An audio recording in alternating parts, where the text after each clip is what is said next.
Before starting this video, I request you all to please like and subscribe as it really motivates me a lot. Sylvia introduces herself by stating that her name is Sylvia and that she is the hero of humanity. She declares that she possesses a duty to safeguard mankind from the most wicked and malevolent race, the demons. She explains that she resides in Lunary, a flourishing and prosperous land established by the goddess of light, where all varieties of races coexist in harmony to maintain equilibrium. She adds that everyone is included in this harmony except for one youthful monarch who desires to rise above all others, the tyrant, the most powerful and unbeatable demon king. A certain soldier comments that they all ought to set aside their differences and unite for the very first time in the history of their world in order to eliminate the demon king. Some of the healers commence their prayers while the warriors, still trembling in fear, repeat the incantations. Some individuals say that they do not wish to perish yet, and others attempt to provide comfort and reassurance. One person within the army remarks that the number of military personnel and adventurers assembling at the battlefield is astonishing and insists that there is absolutely no possibility that the demon king can triumph. Suddenly, an individual enveloped in a crimson aura makes an appearance and everyone, overwhelmed with fear, shouts that it is the demon king and that he is present. The demon king proclaims that they are doing him a favor by gathering together in such a manner, because this way, he can eliminate them all in a single blow. Nobody is prepared for such a situation, so the crowd begins to flee. One individual exclaims in confusion, asking how the demon king managed to arrive there, when the location is a considerable distance from the demon kingdom. That same individual shouts for everyone to escape and to retreat immediately. The demon king raises his hand in order to gather magical energy and proceeds to form a magical circle. In fact, he forms numerous magical circles, an overwhelming quantity capable of annihilating everyone. One soldier, breathless, remarks upon the suffocating sensation in the air and says that magic of such tremendous scale is impossible to survive. Then, Sylvia says that she arrives upon the battlefield with the intent to put a halt to the devastation. Using her light-based magic, she slashes through the barrier and manages to reach directly to him, just as she is about to launch her attack. But, she explains, as expected of the demon king, he effortlessly blocks her strike. She describes how there is a tremendous explosion resulting from their clash, and that they continue to engage in combat. She launches another powerful strike in an attempt to destroy him, followed by her final, ultimate move. Smoke generated by their battle begins to dissipate, and now she is able to see his figure distinctly. But, despite all her effort, she explains that she only succeeds in slashing his armor. The demon king internally wonders about the girl and thinks that it is impossible that someone with such a fragile and human body could actually reach him. The demon king then demands to know what made her powerful, insisting that there is no conceivable way for a human like her to possess such strength. He warns her not to assume that she can conceal it from him, because he will seize it for himself one way or another. Sylvia responds by asserting that it is something the demon king is fundamentally incapable of comprehending. He repeats her statement in disbelief, questioning whether there is truly something he cannot understand. She confirms that he heard correctly. The demon king, full of arrogance, claims that he is the demon king and that there is nothing in existence that lies beyond his capability. He demands again to know what it is that gives her such strength. And Sylvia replies, unwavering, that it is love. The demon king's eyes widen with surprise.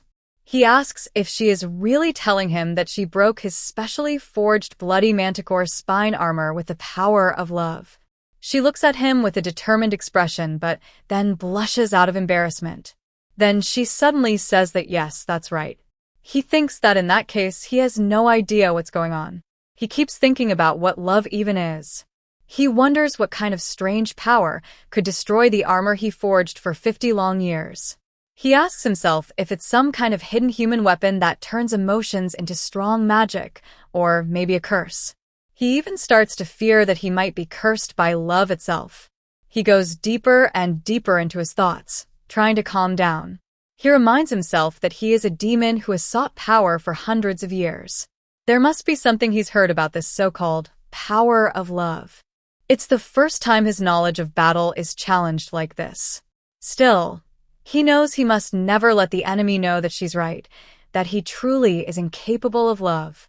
He admits in his heart that he doesn't even know what love really means. Sweat runs down his face as he struggles with his own mind. Then Sylvia guesses that she must be right, that he really doesn't know anything about love. As soon as he hears that, his world seems to break apart. He thinks that she knows his secret. Sylvia still looks at him, confused, trying to understand what he's thinking. The Demon King quickly says that it's ridiculous. He insists that, like he said, he can do anything, even this love thing. He declares that he will prove it to her, the hero of the human kingdom.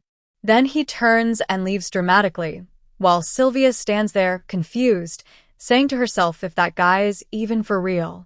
Back at the Demon King's castle, someone announces in shock that their king has retreated. The maid answers that yes, he suddenly flew back to the castle in the middle of the battle with the hero. The first general can't believe what he's hearing. He says that the king would never leave a battle and demands to know where he is now. We see the Demon King sitting by the window, staring at the sky. The maid says that since his return, he has done nothing but sit there and look outside all day. The general watches him and thinks that maybe the king is planning some new strategy to defeat the hero. But then he hears the Demon King murmuring to himself, asking if he is really incapable of love. He wonders what love even means. He says that he loves war, and then asks if that counts. The general stands there, blank and speechless, unable to believe what he's hearing. Then the Demon King suddenly stands up and says that he has made a decision, he is going. The general rushes after him, begging him not to do anything reckless and asking where he's going. The king keeps walking, and the general follows, saying that wherever the king goes, he will be by his side to support him no matter what. The Demon King finally says that he is going to find love. The general's jaw drops open in pure shock, and he mutters that he really shouldn't have said all that before. Now, in the human kingdom, the Demon King appears in human form. He says that the human kingdom's defense is so weak that sneaking in is too easy. He thinks this way he can see for himself the human love that the hero is so proud of. He activates his demon eye and looks around. Then he sees a man flirting with a girl. The man tells the lady to have fun with him, and the Demon King mistakes it for love. He thinks that nothing beats real experience. He must try it for himself. Then he spots a girl standing alone and thinks she's a perfect target. He puts his hand on her shoulder and says that he has liked her ever since but before he can finish, the girl turns around. And to his horror, the lady is none other than Sylvia. The Demon King's eyes nearly pop out in shock as he thinks why, of all people, it had to be her, the hero. Meanwhile, somewhere else in the crowd, the first general walks around in frustration, wondering how he managed to lose his king. She asks if he just said that he liked her. He freezes, thinking that this is bad. If she finds out it's really him, the Demon King hiding in the human kingdom, everything will fall apart. In his mind, he imagines the hero teasing him, saying that she knew it, that he wanted to find love because he knew nothing about it. The thought makes him panic. He thinks that she will definitely laugh at him for sure. His eyes glow faintly with a dark aura as he tells himself that he must come up with a believable excuse, a human one. He quickly says that he means he likes her battle style, that it's amazing how she can switch from melee combat to explosive magic in an instant. He thinks that he did well. Any human would believe this easily. But Sylvia narrows her eyes and says, "Wait, her battle style? How would he know that?" Suddenly, realization hits her. She steps back, saying that there's only one person in the world who knows her fighting style, the one who cornered her and forced her to fight with her full strength. She glares at him and says that it's bold of him to show his face here. Demon King Dazzle. His eyes narrow slightly. She thinks to herself that this is bad. She isn't mentally ready to talk to the Demon King again. Her thoughts drift back to the past, the moment when she told him about the power of love. Just remembering it makes her face turn red. She wonders what on earth she was thinking back then. Who even says something that cheesy in real life? It's so embarrassing. She reminds herself that she has been training her whole life, learning magic, swordsmanship, and combat, all to face him. But she never practiced how to actually talk to him. In the end, she just blurted out nonsense to make him stop talking. She thinks bitterly, why did he keep talking though? Then she suddenly stops and says aloud that this could be a trap. That last reaction of his must have been a trick to catch her off guard. Yes, there's no way he would take that love thing seriously. As expected, the Demon King knows exactly how to play with human emotions. She tells herself she must not let it happen again. Then she shouts, "Come forth, holy light of Stella," and her aura bursts awake with blinding brilliance. Meanwhile, on the other hand, Dazzle just wants to get away from her. He sweats nervously, trying not to look suspicious. People in the crowd start noticing Da. One whispers, saying that's the Holy Maiden, the Lady Saint. Another gasps, saying they're right. That's her. Someone else murmurs that no wonder they feel warmth inside their heart. A young girl jumps with excitement, shouting for the Lady Saint to bless her. Another man yells for her to look his way. More and more people gather around her, all shouting for blessings. Sylvia gets trapped in the crowd, unable to move. She calls out for help, but her voice gets lost in the noise. Dazzle watches, thinking that he does feel bad for her. If he leaves her now, it'll be cruel. Sylvia shouts for everyone to move away, warning that it's dangerous, but no one listens. Her heart pounds as she thinks that if innocent people get hurt because of her, she'll never forgive herself. Then out of nowhere, Dazzle steps in. He takes her hand and tells her to hold on. Before she can even understand what's happening, with a snap of his fingers, they both vanish, teleported in an instant. The next moment, they're in a quiet room. Sylvia falls right on top of Dazzle. Dazed, she thinks that her head is spinning and wonders what just happened. Dazzle calls out to her, asking how long she plans to stay like that. Confused, she asks what he means. He says calmly that it's not like she's heavy, but still. Realizing their position, she jumps back in embarrassment, her face bright red.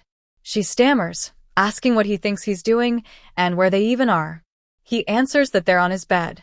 He explains that he can only teleport to the last place he marked, and the last mark was on his bed because he wanted to return there quickly after going to the bathroom in the middle of the night. Sylvia blushes furiously after hearing that. She says, "Your room? Does that mean this is?" He nods and says yes, they're inside his castle, in the middle of the Demon Kingdom. She shouts in disbelief, saying really, and asks if he expects her to believe he was trying to help her. He says honestly that it's the truth. She takes out her holy sword, her voice sharp with anger, and says that it's unbelievable. She'll end him right here, right now. He quickly tells her not to do that, reminding her they'll destroy the entire bedroom. Just then, a maid passing by hears voices inside. She pauses and says that it sounds like the king. She opens the door slightly and says, "Excuse me, my king. I thought you were going on a trip, so I—" Before she can finish, Sylvia yells, "Let me go. So this is how you want to play, Demon King? All dirty, setting me up, locking me in your dungeon." Dazzle looks shocked and says, "Why would I do that? I can easily dominate you without doing all that." The maid freezes.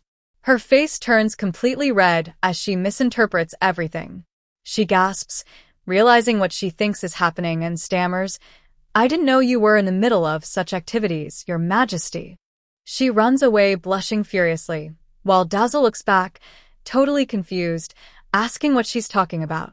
Sylvia, trembling with embarrassment and anger, just shivers and tries to break free. At the Human Kingdom, Sylvia takes off her uniform and sighs. She says that what foul luck she has.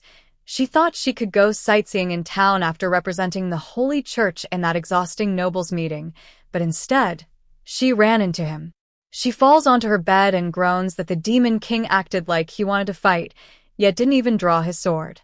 She wonders aloud what exactly he wanted. Was it another one of his twisted mind tricks? She thinks about how she ended up leaving after completely losing her will to fight. Flying all day from the Demon Kingdom to the Human Kingdom, a distance of 15,000 kilometers, has drained her completely. She mutters that dealing with him is exhausting. But at least, she tells herself, tomorrow the academy starts again. Inside the grounds of the holy church, far away from his demonic presence, she can finally calm down. Just as she says this, a dark figure stands quietly at her window, the demon king himself, watching silently. The next day, at the academy, Sylvia struggles to keep her eyes open. She yawns and thinks that she spent the whole night searching for the demon king, but he vanished as quickly as he appeared. She guesses he must have used ancient teleportation magic. Then she looks up and notices a large crowd gathering at the academy grounds. A student beside her explains that it's admission day, adding that many young talents have joined this year, all because they want to be taught by the Lady Saint herself. Sylvia forces a nervous laugh. She thinks that, as a saint, she wasn't even supposed to enroll in the academy. Her real duty was to train and prepare for battle against the Demon King. But sometimes, she just wants to feel normal. So she asked the head priest if she could attend the church's holy academy, and to her surprise, he approved. Now she realizes this might be why they want her to promote the academy, to inspire more people to join the cause against the Demon King and his generals. But then she freezes. Her eyes widen as she spots two familiar figures standing near the entrance. She's in shock. The Demon King and his first general are here. The general whispers to his king that the place reeks of holy energy and it makes him sick. Dazzle replies calmly that he overheard talk of this academy while investigating the hero's residence. The general repeats his words in disbelief.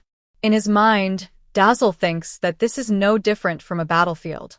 If he wants to understand the love humans talk about, he must first understand her world. He decides that it's actually a good thing he stumbled upon this place. The general tears up, convinced that his king has finally come to his senses, that he truly wants to fight the hero seriously. He declares that victory must be close.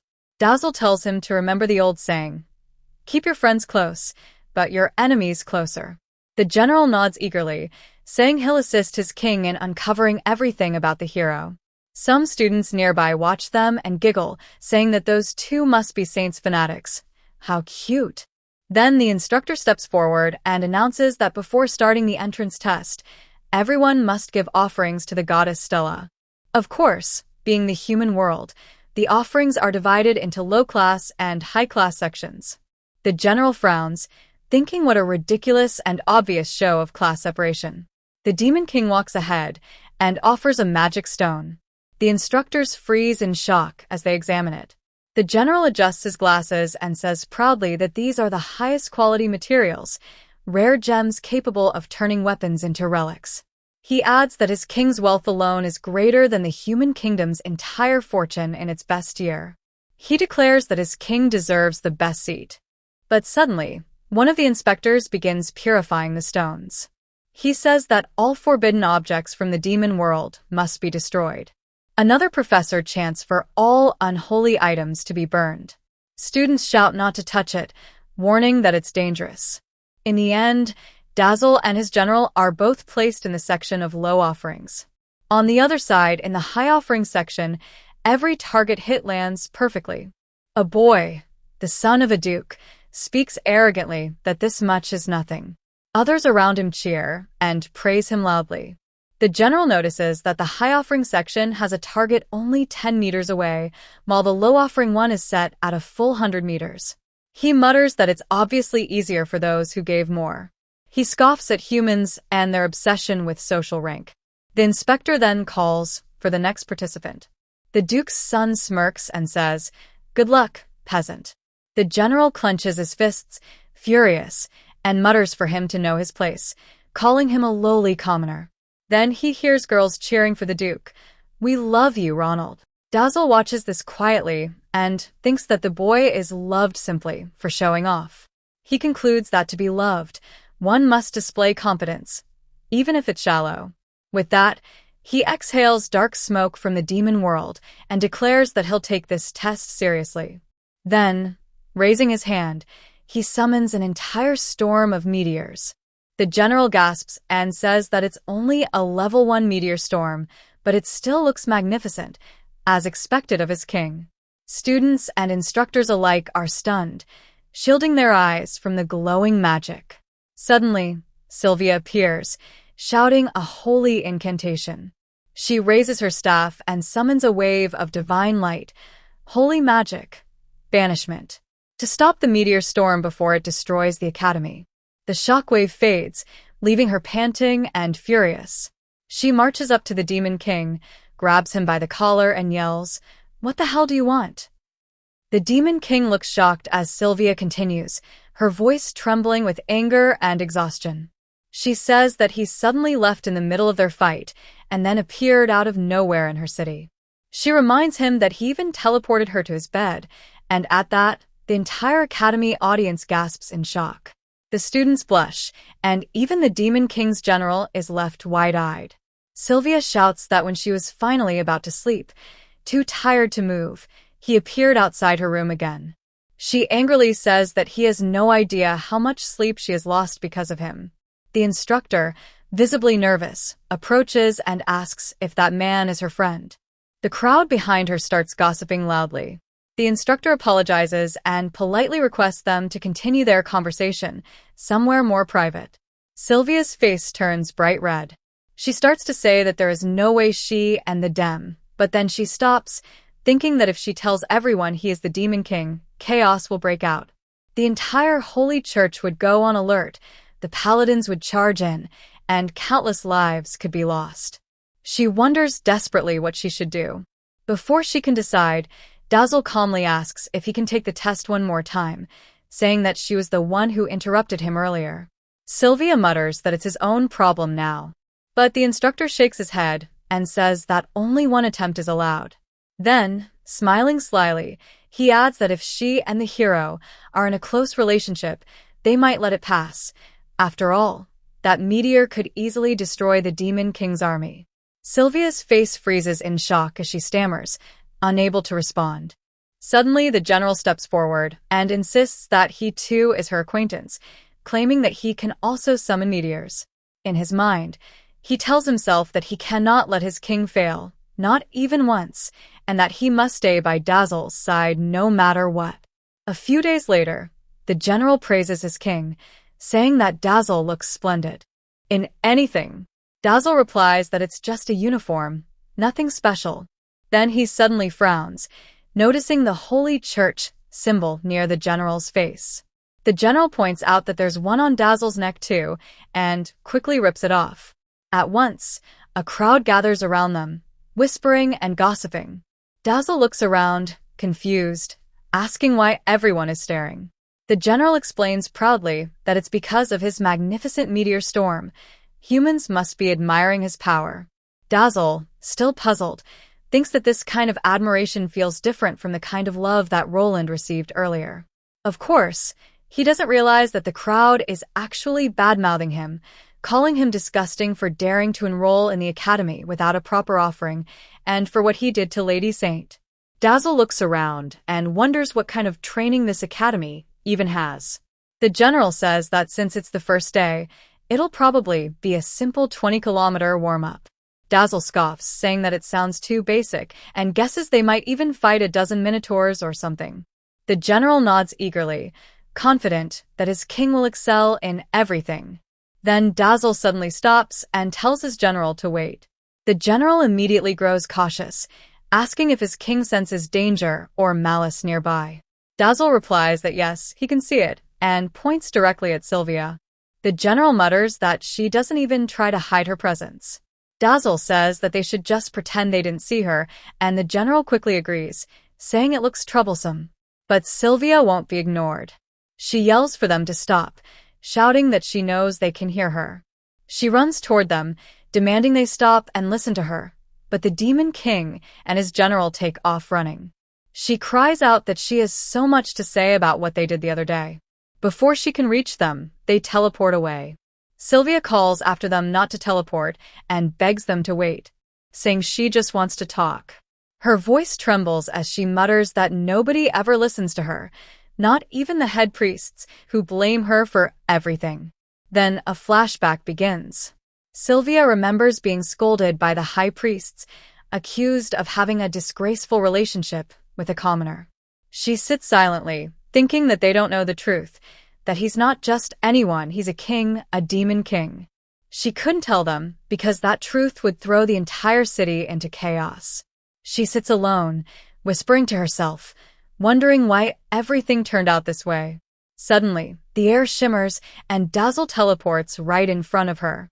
He calmly says that she wanted to talk, and he's here to listen. Sylvia gasps, her eyes wide with surprise. He notices her tears and softly asks why she's crying. Before he can say more, she kicks at him in frustration, shouting that she's not crying. The kick releases a powerful shockwave, shaking the room and shattering nearby objects. She yells that she would never cry in front of a demon. Dazzle effortlessly blocks her kick with just one finger. He quietly asks what's in her eyes, then, if not tears. Sylvia, her voice trembling, says that it's anger. She demands if he knows how much trouble he has caused her. She says that if he wants to fight, then fight. She thought demons were supposed to be straightforward and fair, but if he's just toying with her, making her life miserable, then that's the worst. Dazzle blushes and stammers, trying to explain himself. He says that he didn't mean to make her suffer. He only wanted to understand what she meant that time when she spoke about love. That's why he came to the Human Academy, to learn what love truly means. Sylvia stares at him in astonishment, then laughs softly. Dazzle blushes even deeper, thinking she must be happy to hear it, and then immediately regrets being honest. Sylvia sighs and says that as a demon king, he isn't someone she should trust. She reminds him that her duty is to protect her people. But, she admits, for some reason, she feels he's telling the truth. She says that if he truly wants to learn about humans, then maybe his intentions aren't evil. She finally says that she will let him do what he came for, but warns that she'll be watching him closely. If he hurts anyone in this kingdom, she swears she will fight him again with everything she has. Dazzle smiles softly and says that he understands and thanks her. Sylvia blushes, quickly telling him not to call her by her name so casually. Dazzle smirks and asks if he should call her Hero or Lady Saint. She turns away, flustered, muttering that both sound too embarrassing. At the Demon Kingdom, someone tells the maid Luna that it is nice timing and that he has been looking for her. He says the king told him to go back, but he cannot find him anywhere, and he asks if something has happened that he does not know about. He wonders why everyone always leaves him in the dark. That person is revealed to be the second general of the demon army. Luna replies that the king has been acting strange lately. She says the last time she saw him, he brought a girl into his chamber. She says she only caught a glimpse but is sure the girl is human and gave off a strong holy aura. The second general questions holy and wonders whether the king could be under some human church spell. As soon as he says this, someone opens the gate and walks in. The second general notices and says there is someone in front of the king's room. Luna tells him that His Majesty said he will not be back for a while. As fate has it, the second general sees the church symbol on the newcomer's sleeve. He dashes toward him and punches straight at his face, shouting that he will not let anyone control their king. But the newcomer turns out to be the first general. He announces himself and says it is him, not an enemy. The second general, startled, recognizes him as Levirin and laughs it off. Levirin fumes and accuses the other of daring to pinch him, as if trying to kill him and take his position as first general. The second general insists he just returned and nobody seemed to be around. He asks what is really going on. Lev explains that calling the newcomer an enemy is wrong. He says he was only teleported back by the king and claims he is the only one who ever joined him in that skill. The second general gives a nervous laugh. The maid grows awkward. Lev says the matter is confidential and, touching his glasses, he explains the truth. The second general is shocked and says it sounds like a secret infiltration into the enemy's base. Lev confirms it is very dangerous and says he will accompany the king. He orders the second general to hold down the fort while they are away. Lev boasts that as the first general, the best of the seven, he accompanies the king everywhere. He reminds the second general how the king entrusted the first line to him, and he continues on and on. The second general, with an awkward laugh, says that if the two of them are gone then he might try to sit on the demon king's throne. Lev shouts that he cannot do that because they are not dead yet and orders him off the throne.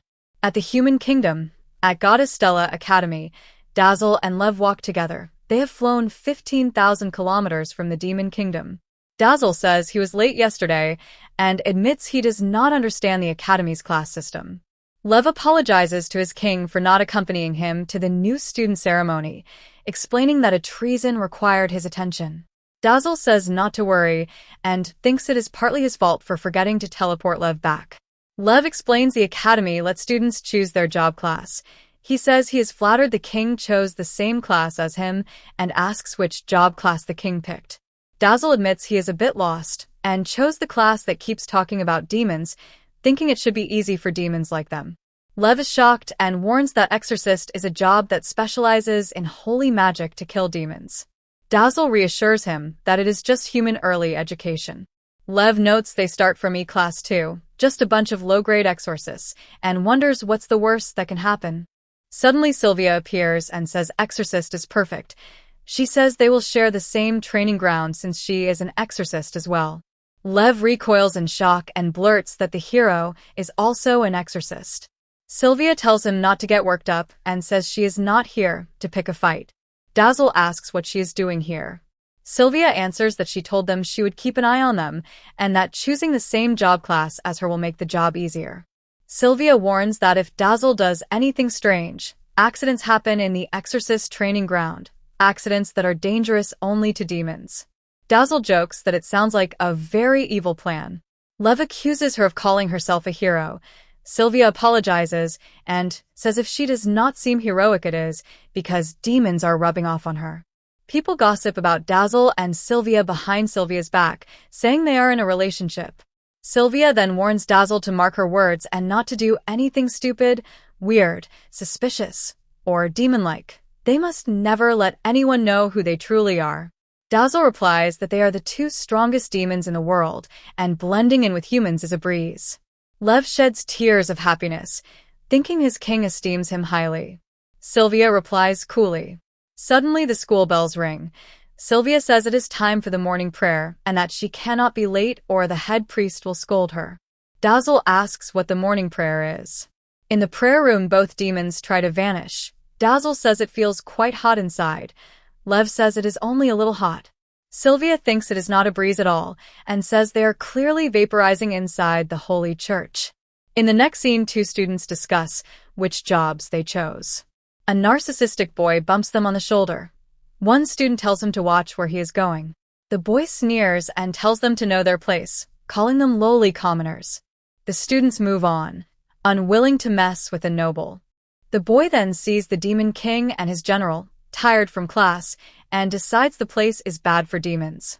He thinks the boys in dark uniforms are the ones who got close to Lady Sylvia, boys who even nobles respect.